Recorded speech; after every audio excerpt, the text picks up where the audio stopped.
हॉर्मुझमध्ये अडकलेल्या 22 भारतीय जहाजांना सोडण्याबाबत इराणशी बोलणी सुरू. परराष्ट्र मंत्रालयाची माहिती. शिवालिक आणि नंदादेवी जहाजं सोडण्यासाठी इराणसोबत कुठलीही डील झाली नसल्याचंही स्पष्ट.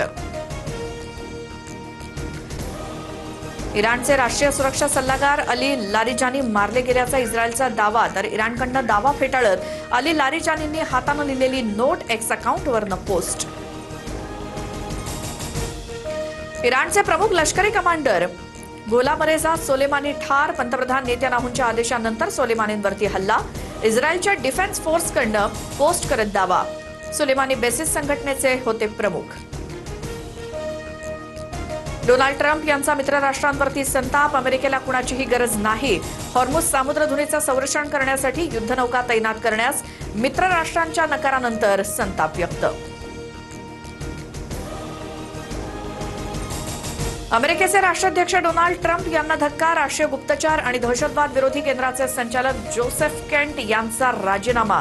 इराणकडनं कोणताही धोका नसताना अमेरिकेकडनं युद्ध. जोसेफ केंट यांची नाराजी.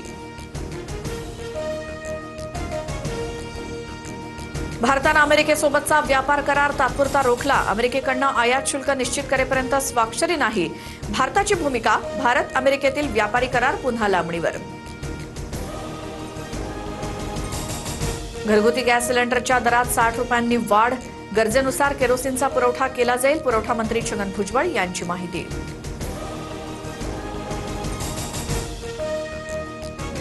राज्यात घरगुती गॅसचा पुरेसा साठा उपलब्ध. इंधन आणि गॅसचं वितरण सुरळीत सुरू.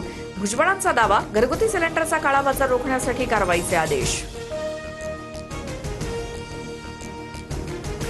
राज्यभरात कडाक्याचं ऊन असताना बेळगाव शहरासह ग्रामीण भागातील अनेक ठिकाणी गारांचा पाऊस, तर धाराशिवच्या उमरगा तालुक्यातील कदेर परिसरात गारपिटीमुळे शेती पिकांचं मोठं नुकसान.